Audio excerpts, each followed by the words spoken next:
الحمد لله نحمده ونستعينه ونستغفره ونؤمن به ونتوكل عليه ونعوذ بالله من شرور أنفسنا ومن سيئات أعمالنا من يهده الله فلا مضل له ومن يضلله فلا هادي له ونشهد أن لا إله إلا الله وحده لا شريك له ونشهد أن سيدنا وحبيبنا وطبيبنا وطبيب راعنا ومولانا محمدا عبده ورسوله الذي أرسله بالحق بشيرا ونذيرا وداعيا إلى الله بإذنه وسراجا وقمرا منيرا فقد قال الله تعالى في كلامه المجيد وفي فرقانه الحميد أعوذ بالله من الشيطان الرجيم بسم الله الرحمن الرحيم يا أيها الذين آمنوا إذا نودي للصلاة من يوم الجمعة فاسعوا إلى ذكر الله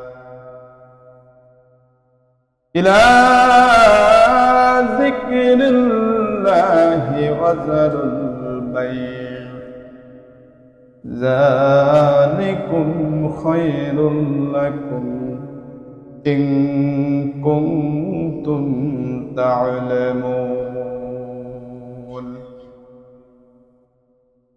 بسم الله الرحمن الرحيم يا أيها الذين آمنوا كتب عليكم الصيام كما كتب على الذين من قبلكم لعلكم تتقون إلى الآخر آية. قال النبي صلى الله عليه وسلم الدنيا كلها متاع وخير متاع الدنيا مرأة الصالحة رواه البخاري ইমানের পথে অবিচল থেকে আমার মরণ যেন হয় ইমানের পথে অবিচল থেকে আমার মরণ যেন হয় তোমারই কাছে মিনতি আমার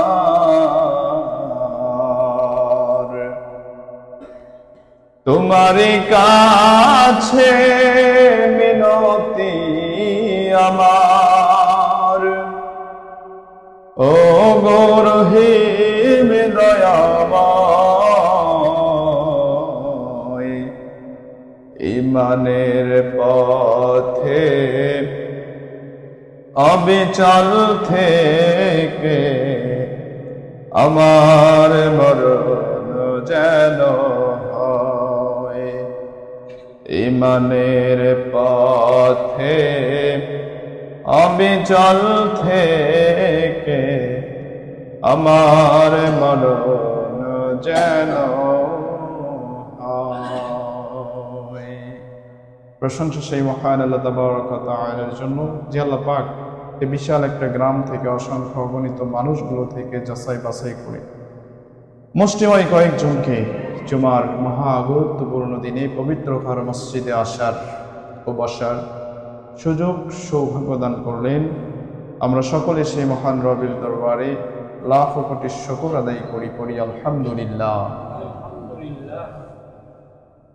দরুদ পড়ি বিশ্বনবী জনাবে মুহাম্মদুর রাসূলুল্লাহ, যার সুপারিশ অনুমতি শাফাআত ছাড়া পৃথিবীর কোনো মানুষের পক্ষে জান্নাতে যাওয়া সম্ভব নয়।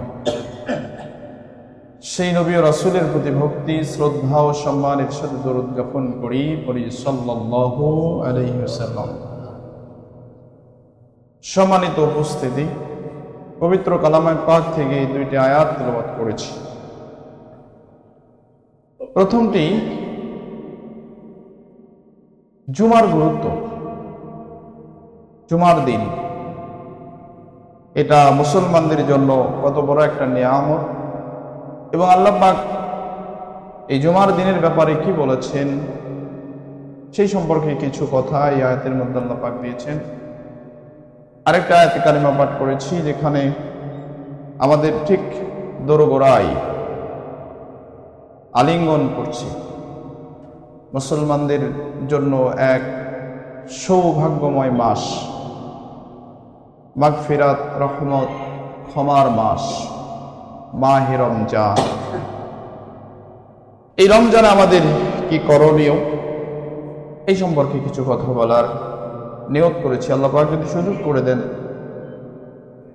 পবিত্র কোরআনুল কারীমের মহা গুরুত্বপূর্ণ এই দুইটি আয়াতের উপরে কিছু কথা বলার চেষ্টা করব ইনশাআল্লাহ। ওমা তাওফীক ইল্লা বিল্লাহ, আলাইহি তাওয়াক্কালতু ওয়া ইলাইহি উনীব। আজকে অনেক আশা নিয়ে আপনাদের মাঝে আসছিলাম, যে অনেক দিন হলো আসা হয় না, প্রায় 2 বছর আগে আসছিলাম।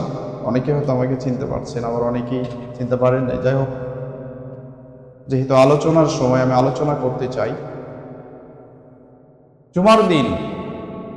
এই ব্যাপারে আল্লাহ পাক মুসলমানদেরকে জুমার দিনে মসজিদের দিকে ধাবিত হতে আহ্বান করেছেন খুব কঠোরভাবে। আল্লাহ পাক বলেন, ইয়া আইয়ুহাল্লাযীনা আমানু ইযা নুদিয়া লিস-সালাহ মিন ইয়াউমিল জুমআতি ফাসআউ ইলা যিকরিল্লাহ। আল্লাহ পাক বলেন, তোমরা যারা আমি আল্লাহ পাকের প্রতি ঈমান এনেছো, বিশ্বাস স্থাপন করেছ। আল্লাহ পাক কিন্তু এখানে পৃথিবীর সমস্ত মানুষদেরকে বলে নাই। আল্লাহ বলেছেন যে তোমরা যারা আমি আল্লাহর প্রতি ঈমান এনেছ, বিশ্বাস স্থাপন করেছ, আমি আল্লাহ এক, এই পৃথিবীতে সকল ক্ষমতার উৎস আমি আল্লাহ, এই পৃথিবীতে হুকুম মানতে হবে আমি আল্লাহ, এই রকম বিশ্বাস স্থাপন যারা করেছ তাদেরকে আমি আহ্বান করছি, ইযা নুদিয়া লিস-সালাহ মিন ইয়াউমিল জুমআতি ফাসআউ ইলা যিকরিল্লাহ। যখন জুমার দিন তোমাদেরকে আহ্বান করা হয়, ডাকা হয় আমার ঘর মসজিদের দিকে, তখন তোমরা আমার ঘর মসজিদের দিকে তোমরা ধাবিত হও, পৃথিবীর সমস্ত কাজ কর্মকে বন্ধ করে দিই। দুনিয়ার যত কাজ আছে, ব্যবসায়িক তার ব্যবসার কাজ বন্ধ করে দিবে, কৃষক তার জমিতে কাজ করা বন্ধ করে দিবে, শ্রমিক তার মালিকের কাজ করা বন্ধ করে দিবে। আল্লাহ পাক বলেছেন যে যে অবস্থায় যেখানে আসো যা করছো স্টপ করে দাও, বন্ধ করে দাও। অথচ দুঃখজনক হলেও সত্য, আজকে আমাদের সমাজে জুমার দিনে কাজ আরো বেশি হয়ে, ঠিক না? আমরা এক সপ্তাহের কাজ জমা রাখি, চাকরিজীবী যারা অফিসে থাকি, যে একটা দিন তো ছুটি থাকবে, এই দিনে এই পরিবারের এই কাজগুলো আমরা করব। এইভাবে বিভিন্ন শ্রেণীর পেশাজীবী মানুষ তারা জুমার দিনে তাদের সেই কাজগুলো আরো বেশি করে, যাতে করে দেখা যায় যখন জুমার দিন আজান হয়, মুয়াজ্জিন আজান দেয়, আহ্বান করে, হাইয়া আলাস সালাহ, কল্যাণের দিকে আসো, তারা এটা কানে নেয় না, মনে মনে ভাবে মুয়াজ্জিন তো কেবল আজান দিছে, তার আর খায়া দেয় কি কাম, তাকে রাখা হয়েছে তো এই জন্য, সে তো ডাকবেই, এটা করি ওটা করি। এইভাবে করতে করতে দেখা যায় খুতবা শুরু হয়ে গেলে আমরা মসজিদে উপস্থিত হয়ে যাই। আবার অনেকে তো আল্লাহর হস্তে জামাত তো একটা হবেই, এর আগে তো হুজুর জামাত মানে জামাত শুরু করবে না, তাহলে শুধু ঘড়ি দেখে, ঘড়ি দেখতে দেখতে 2-4 মিনিট যখন থাকে কোনোভাবে সে জামাতটা ধরে নেয়। অথচ এই জুমার নামাজে দেখেন আমরা প্রত্যেকদিন 5 ওয়াক্ত নামাজ পড়ি, শুরু হয় ফজর দিয়ে, এরপরে জোহর, আসর, মাগরিব, এশা। তাহলে দিনের মাঝামাঝি যেই নামাজ সেটা হচ্ছে কি জোহর। কয় রাকাত? জোহরের নামাজ 4 রাকাত। ফরজ কয় রাকাত? 4 রাকাত। তাহলে শনি, রবি, সোম, মঙ্গল, বুধ, বৃহস্পতিবার প্রতিদিন আমরা দিনের মাঝামাঝি যেই সালাতটা আদায় করি এটা 4 রাকাত করে থাকি। শুধু ব্যতিক্রম একদিন শুক্রবার, এই দিনে আমরা কয় রাকাত করি? 2 রাকাত করি, নাকি 4 রাকাত করি? 2 রাকাত করি। তাহলে এই যে মাঝামাঝি সপ্তাহের 7 দিনের মধ্যে 6 দিন আমরা 4 রাকাত পড়লাম, আর একটা দিন জুমার দিন পড়লাম 2 রাকাত। আর 2 রাকাত কোথায় গেল? আমরা কিন্তু এটা অনেকেই খেয়াল করি না। 6 দিন 4 রাকাত করে পড়লাম, জুমার দিন কেন 2 রাকাত পড়তে হচ্ছে? এটা আমরা অনেক মুসলমান খেয়াল করি না, গুরুত্ব দেই না। অথচ এটা না খেয়াল করার কারণে, গুরুত্ব না দেওয়ার কারণে আমরা যদিও আসে সালাতটা জামাতে আদায় করতেছি, আমাদের পূর্ণাঙ্গ সালাতটা আদায় হচ্ছে না। কেন হচ্ছে না? সে যদি 2 রাকাত নামাজও ইমামের পিছনে পড়ে তাও অপূর্ণ থাকবে, কারণ হাদিস স্পষ্ট। আল্লাহর নবী বলেছেন যে জুমার দিন 4 রাকাত নামাজকে 2 ভাগে বিভক্ত করা হয়েছে। কয় ভাগে? 2 ভাগে। নাম্বার 1, 1 নাম্বার শুরুতেই জুমার দিন ইমাম সাহেব মিম্বারে ওঠার পরে যে খুতবা দিবে, মুসল্লিদের সম্পর্কে ভাষণ দিবে, কোরআন ও হাদিস থেকে আলোচনা করবে, এটার ভেতরে 2 রাকাত। এটার ভেতরে কয় রাকাত? 2 রাকাত। তাহলে বাকি থাকে কয় রাকাত? 2 রাকাত। আর বাকি 2 রাকাত ইমাম সাহেব মুসল্লিদেরকে নিয়ে যেই 2 রাকাত সালাত জামাতের সাথে আদায় করবে। তাহলে আগের খুতবার ভেতরে 2, পরে জামাতের সাথে 2, কত হলো? 4। তাহলে কোনো মানুষ যদি খুতবা না শোনে, শুধু জামাতে এসে দাঁড়ায় যায়, তাহলে বলেন তো আগের 2 রাকাত সে কি পাইছে? পায় নাই, পায় নাই। কিন্তু তো জোহরের নামাজ 4 রাকাত, আপনি যদি 2 রাকাত পড়েন নামাজ কি হবে?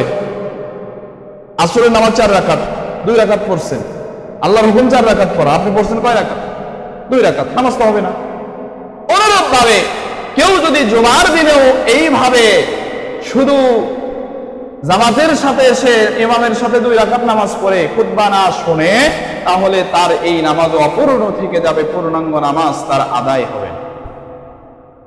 একটু খেয়াল করে দেখিয়েন, তাহলে আমাদের সমাজে কত মানুষ এইরকম আমরা করে থাকি, শুধুমাত্র যখন খুতবা শ্রবণ হয় শুরু থেকে মাত্র হয়তো 5-7 জন আপনাদের এখানে দেখতে পাইলাম। যদিও এটা শুধু আজকে এই জুমা বা এই মসজিদের চিত্র নয়, অধিকাংশ মসজিদগুলোকে আমরা ইমাম সাহেবের এই খুতবাকে গুরুত্ব দেই না। আমরা মনে করি যে ইমাম সাহেব ওই আধা ঘন্টা বকবে, পেঁচাল পারবে, বক্তব্য দিবে, বক্তব্য দেওয়া শেষ, পেঁচাল বাড়া শেষ, আমরা তার সাথে 2 রাকাত নামাজ পড়ে আসবো, ব্যাস হয়ে গেল। আদৌ এমন না। যদি আপনাকে পূর্ণাঙ্গ সালাত আদায় করতে হয়, ওই যে ইমাম সাহেব যখন মেম্বারে উঠবে তখন থেকে আপনাকে এখানে উপস্থিত থাকতে হবে। আল্লাহ নবীর হাদিস আছে, বিশ্বনবী বলেন, যখন জুমার দিন ইমাম মেম্বারে দাঁড়ায়, উঠে যায় খুতবার জন্য, তখন ফেরেশতারা কিন্তু ইমাম সাহেবের ওঠার আগ পর্যন্ত থাকে। আল্লাহ পাক কিছু ফেরেশতা নিযুক্ত করে দেন। এদের দায়িত্ব কি?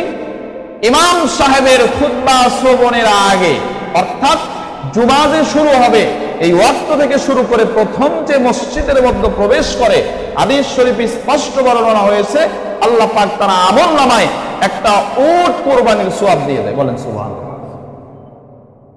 একটা উট কুরবানি করলে যে সওয়াব হয়, আমরা কুরবানি করলেই যে সওয়াব পেয়ে যাব, পূর্ণাঙ্গ কবুলের সওয়াব, কোনো গ্যারান্টি নাই। কারণ বর্তমান আমাদের সমাজে কুরবানিও চলে এক ধরনের কি প্রতিযোগিতা, যে কে কার চেয়ে বড় দিতে পারে, তার সম্মান সমাজে বেশি হবে। আবার কুরবানি না দিলে এটা কেমন দেখা যায়, মানুষ কি বলবে, এইরকম চিন্তা ভাবনা নিয়ে আমরা কিন্তু এখন বর্তমান সময় কুরবানি করতেছি অধিকাংশ মানুষগুলো আমরা। অথচ কুরবানি হবে একমাত্র কার জন্য? আল্লাহর জন্য। তো আল্লাহর নবী বলেন যে তুমি কুরবানি করলে তো কবুল হবে গ্যারান্টি নাই, কিন্তু তুমি যদি জুমার দিন মসজিদে প্রথম প্রবেশ করতে পারো, ইমাম সাহেবের খুতবার আগে প্রথম প্রবেশ করতে পারো, আল্লাহ তোমার আমলনামায় একটা কবুল কুরবানি, অর্থাৎ একটা উট কবুল হয়ে গেলে, একটা উট যখন তুমি কুরবানি করবে, এটা কবুল হলে যে সওয়াব পাবে, আল্লাহ তোমার আমলনামায় সেই সওয়াব দিয়ে দিবে। বলেন সুবহানাল্লাহ। এর পরবর্তীতে আরো আছে, তারপরে দুম্বা, এরপরে গরু, ছাগল, এইভাবে করে বিভিন্ন পর্যায় থাকে। আল্লাহর নবী বলেন, ইমাম সাহেবের খুতবা শুরু করার আগ পর্যন্ত যারা মসজিদে প্রবেশ করে, প্রত্যেকটা মানুষ আল্লাহ পাক ওই মানুষের জন্য, ওই ব্যক্তির জন্য, ওই মুসল্লির জন্য ফেরেশতাদের দ্বারা তারা আমলনামায় সওয়াব লেখার ব্যবস্থা করে দেয়। কিন্তু ইমাম সাহেব যখন মিম্বারে দাঁড়ায় খুতবা শুরু করে দেয়, আলোচনা শুরু করে দেয়, আল্লাহর নবী বলেন, যেই ফেরেশতাগুলো দায়িত্বে ছিল তাদের আমলনামায় সওয়াব লিখবে, ওই ফেরেশতাগুলো তাদের খাতা কলম বন্ধ করে দেয়, লেখনী বন্ধ করে দেয়। ইমাম যখন খুতবা শুরু করে দেয়, ওই মুসল্লি যেমন ভাবে ইমামের খুতবা শ্রবণ করে, ফেরেশতারাও ইমামের খুতবা শ্রবণ করে। তাহলে যখন খুতবা ইমাম সাহেব শুরু করবে, মুসল্লি যেমন শ্রবণ করে শোনে, তখন ফেরেশতারাও তাদের কার্যকলম, অর্থাৎ যারা লেখালেখি করছিল কার আমলনামায় কি সওয়াবটা লিখবে, ওগুলো বন্ধ হয়ে যায়। তখন আর কোনো সওয়াব তার আমলনামায় লেখা হয় না।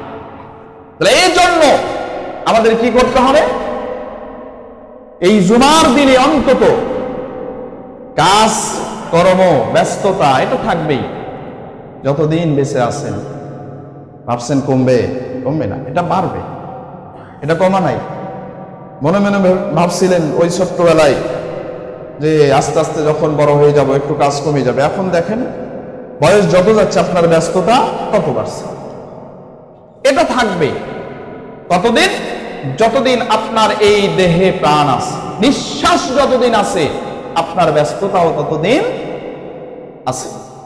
এই বিভিন্ন ব্যস্ততায়, বিভিন্ন কাজের মাধ্যমে আপনি আল্লাহ পাকের এই মহা গুরুত্বপূর্ণ এই জুমার দিন হুকুমকে আপনি অবজ্ঞা করছেন, ছোট করছেন, তাচ্ছিল্যতার সাথে আপনি ওড়ায়া দিচ্ছেন।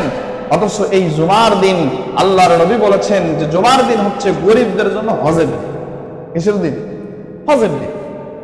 আল্লাহ পাক আজকের এই জুমার দিনটা গরিবদের জন্য হজের দিন হিসেবে রাখছেন। একটা কবুল হজ, একটা হজ লক্ষ লক্ষ টাকা খরচ করে কবুল হলে যে সওয়াব পাওয়া যায়, একজন গরিব মানুষ সে যদি এই জুমার দিনে একেবারে ফজর থেকে শুরু করে চিন্তা করে যে আজকে আমি জুমার দিন সবার আগে যাব, নিয়ত করেছি জুমার দিন সবার আগে যাব, সুন্দরভাবে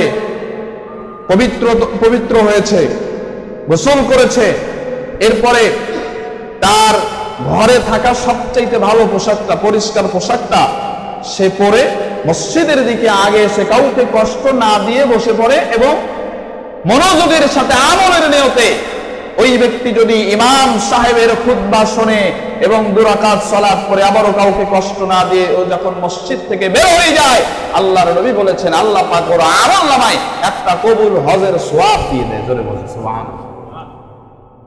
মহা গুরুত্বপূর্ণ এই দিন, অথচ আজকে আমাদের গুরুত্ব নাই, আল্লাহই ভালো জানে। জুমার দিনে যদি এই অবস্থা হয়, আসরে কি অবস্থা, মাগরিবে কি অবস্থা, এশারে কি অবস্থা আমি জানি না, ফজরের কি অবস্থা আল্লাহ এটা তো আরো জানার সুযোগ নেই। সম্মানিত উপস্থিতি, এখানে যারা আছেন আমার অধিকাংশই পরিচিত, আমাকে চেনেন, আবার অনেকে চেনেন না, এটা বড় বিষয় না।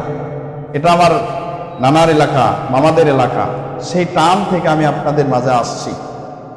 গতকাল আমার এলাকাতে প্রোগ্রাম ছিল, আলহামদুলিল্লাহ রাত্রে প্রোগ্রাম করেছি। আজকে আবার যাবো একটু শিবগঞ্জ, ভাবছিলাম যে এদিকে জুমার নামাজটা পড়ে আপনাদের এদিকে আমি যাব। আসলে দেখেন, আজকে আমাদের সমাজের যে মূল সমস্যা, বড় সমস্যা, এটা হচ্ছে আমরা নামাজে উদাসীন, আমরা নামাজে গুরুত্ব দেই না, নামাজ পড়তে চাই না। অথচ একজন মুসলমান এবং কাফেরের মধ্যে পার্থক্যকারী ইবাদতের নাম হচ্ছে নামাজ। কি নামাজ? আপনি মুসলমান না কাফের, আপনি মুসলমান না হিন্দু, আপনি মুসলমান না খ্রিস্টান, আপনি মুসলমান না বৌদ্ধ, এটা প্রমাণ করে দিবে সালাত। সালাত আদায় করলে আপনাকে মুসলমান বলা যাবে, আর সালাত আদায় না করলে আপনাকে মুসলমান বলা যাবে না। এটা আমার কথা, রাসূল বলেছেন। আল ফারকু বাইনাল আবদি ওয়া বাইনাল কুফরি তারকুস সালাত। একজন মুসলমান এবং কাফেরের মধ্যে পার্থক্যই হলো সালাত। যে ব্যক্তি সালাত পড়লো সে মুসলমান, আর যে সালাত পড়লো না সে মুসলমান। বিশ্বনবী বলেন মান তারাকা সালাতান মুতাআম্মিদান ফাকাদ কাফারা। যে ব্যক্তি ইচ্ছাকৃতভাবে সালাত ছেড়ে দিল, অস্বীকার করলো, পরিত্যাগ করলো, সে কাফের হয়ে গেল। নাউজুবিল্লাহ বলবেন না? কিয়ামতের দিন সর্বপ্রথম যেই ইবাদতের হিসাব নেওয়া হবে, এটার নাম কি? সালাত বা নামাজ। আল্লাহ আগে নামাজের হিসাব নেবে, বান্দা তুই আগে নামাজের হিসাব দে, তারপরে অন্য হিসাব। বিশ্বনবী বললেন যার নামাজ ঠিক হয়ে যাবে তার অন্য হিসাবগুলো আল্লাহ সহজ করে দিবে, নিজেই সহজ করে দিবে। আল্লাহ যদি সহজ না করে আমাদের বাঁচার কোনো সুযোগ নাই। আল্লাহ যদি ধরে কাউকে, তাহলে সে বাঁচতে পারবে না, কেউ পারবে না, আপনি আমি কেউ পারবো না। যদি আল্লাহ ধরে, তোর সব হিসাব আমাকে দে। কিন্তু বিশ্বনবী বললেন আল্লাহ পাক দয়া করবে, মায়া করবে ওই বান্দার উপর, ওই মানুষের উপর যেই মানুষটা দুনিয়ার বুকে 5 ওয়াক্ত সালাত আদায় করেছে।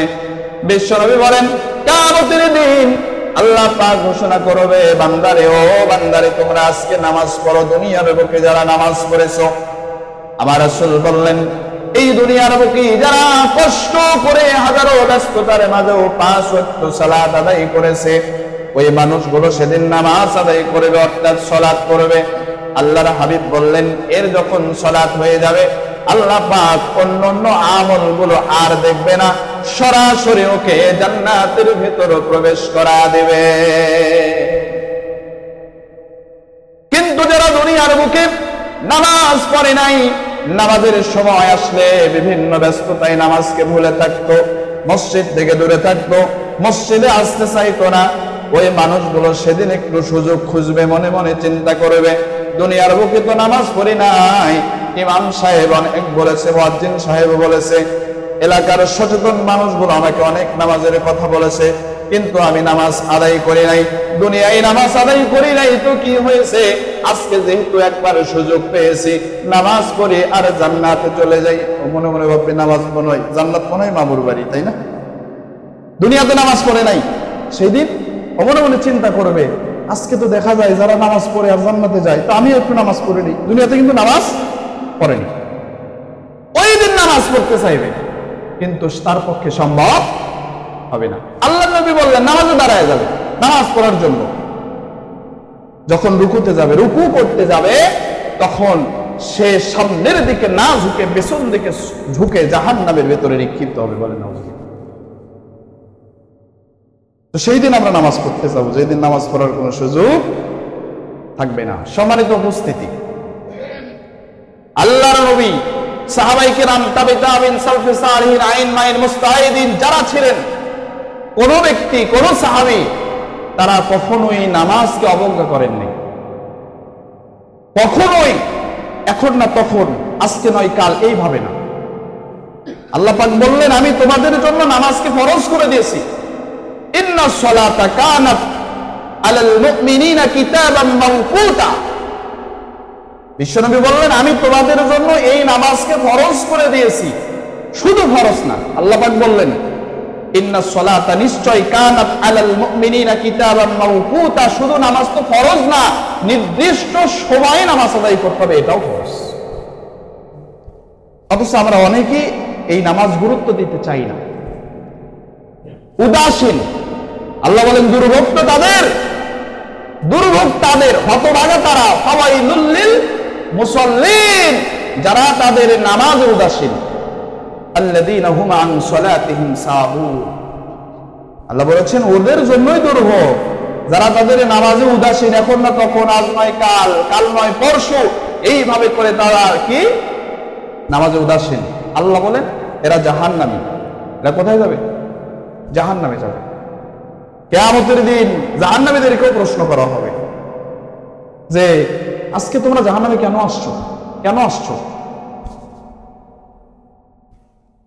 এই জাহান্নামে এত কঠিন একটা জায়গায় কেন আসলে? জান্নাতীরা জাহান্নামীদেরকে প্রশ্ন করবে। আল্লাহ পাক কোরআনে এটা স্পষ্ট ভাবে দিয়েছেন, বিশ্বনবী হাদিস বর্ণনা করেছেন, আল্লাহ ব্যবস্থা করে দিবে। এই জান্নাতীরা জাহান্নামীদেরকে প্রশ্ন করবে, এটা তো কঠিন জায়গা, এখানে তো এই লোক থাকার জায়গা নয়, এখানে কেন আসলে? মা সালাকাকুম ফি সাকার, তুমি কেন এই কঠিন জায়গায় জাহান্নামে আসলে? জাহান্নামীরা নির্দ্বিধায় উত্তর দিয়ে দিবে, ক্বালু লাম নাকু মিনাল মুসাল্লিন, দুনিয়ার বুকে নামাজি ছিলাম না, এই জন্য আল্লাহ জাহান্নামে ঢুকায় দিয়েছে। তাহলে এই জাহান্নামে কি আমরা যেতে চাই? সবাই মনে হয় চাই, এরকম মনে হচ্ছে। কেউ যেতে চাই না। জাহান্নাম থেকে কি করতে চাই? বাঁচতে চাই। জান্নাতে যাওয়ার সবচেয়ে বড় মাধ্যম হচ্ছে সালাত, যেটা আগেই বললাম। কিয়ামতের দিন লক্ষ কোটি কোটি মানুষের ভিতরে আল্লাহর নবী তার উম্মতদেরকে বেছে বেছে নেবে। হাদিস যখন আয়েশা রাদিয়াল্লাহু তাআলা আনহার কাছে আল্লাহর নবী বলতেছিলেন, হে আয়েশা তুমি কি জানো ওই দিন কেউ সুপারিশ করতে পারবে না, সবাই ইয়া রাফসি, নিজেদেরকে বাঁচানো নিয়ে ব্যস্ত থাকবে, সবাই চিন্তায় থাকবে আল্লাহ আমার সাথে কি জানি ব্যবহার আজকে করে, এই চিন্তায় ব্যস্ত থাকবে। কিন্তু আমি নবী আমার উম্মতদেরকে বাছাই করে করে তাদেরকে আমি জান্নাতে নিয়ে যাব। বলেন সুবহানাল্লাহ।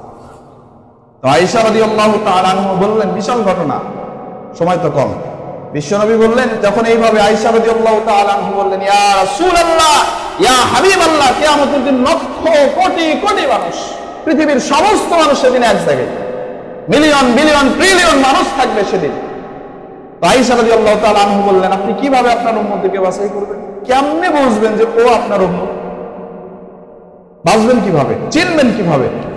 আল্লাহর নবী বিশ্ব নবী রাহমাতুল লিল আলামিন আয়েশা রাদিয়াল্লাহু তাআলা আনহার কথার জবাব দিলেন, আয়েশা রে, তোমাকে যদি বলা হয় এই দুনিয়ার বুকে লক্ষ কোটি কোটি ঘোড়ার ভেতরে যে ঘোড়ার মাথায় টাক আছে, সাদা দাগ আছে, এই ঘোড়াগুলো তুমি বের করো, আয়েশা বলো তো তোমার কোনো কষ্ট হবে নাকি?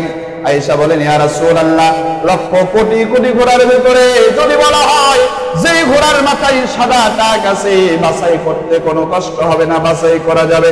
আল্লাহর নবী বললেন দুনিয়াতে যেমন কোনো কষ্ট হবে না, লক্ষ কোটি কোটি ঘোড়ার ভেতরে সাদা দাগওয়ালা মাথায় যে ঘোড়াগুলো আছে বের করতে কষ্ট হবে না, কিয়ামতের দিন লক্ষ কোটি কোটি মানুষের ভেতরে আমার উম্মত গুলোকে বাছাই করা কোনো পক্ষে আমার জন্য কঠিন হবে না। জোরে বলেন সুবহানাল্লাহ।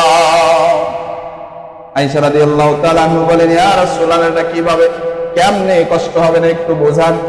বিশ্বনবী বলেন, দুনিয়ার বুকে আমার যারা খাঁটি উম্মত, শুধু নিজেকে আমার উম্মত বলে দাবি করছে এমন নয়, খাঁটি উম্মত। এই খাঁটি উম্মত গুলো পৃথিবীর বুকে হাজারো সমস্যা আসছে, বিপদ আসছে, অনেক ব্যস্ততায় থাকছে, কিন্তু কোনোদিন নামাজটা ছেড়ে দেয় নাই। 5 ওয়াক্ত নামাজ আদায় করেছে, শীত বোঝে নাই, গরম বোঝে নাই, কোনো কষ্ট সে অনুভব করে নাই। সে এই গভীর রাত্রিতে উঠেছে, ওযু করেছে, ফজরের সালাত আদায় করেছে, হাজারো ব্যস্ততা দেখার পরেও সে যোহরের নামাজ ছেড়ে দেয় নাই, আসর মাগরিব এশা কোনোটাই ছেড়ে দেয় নাই।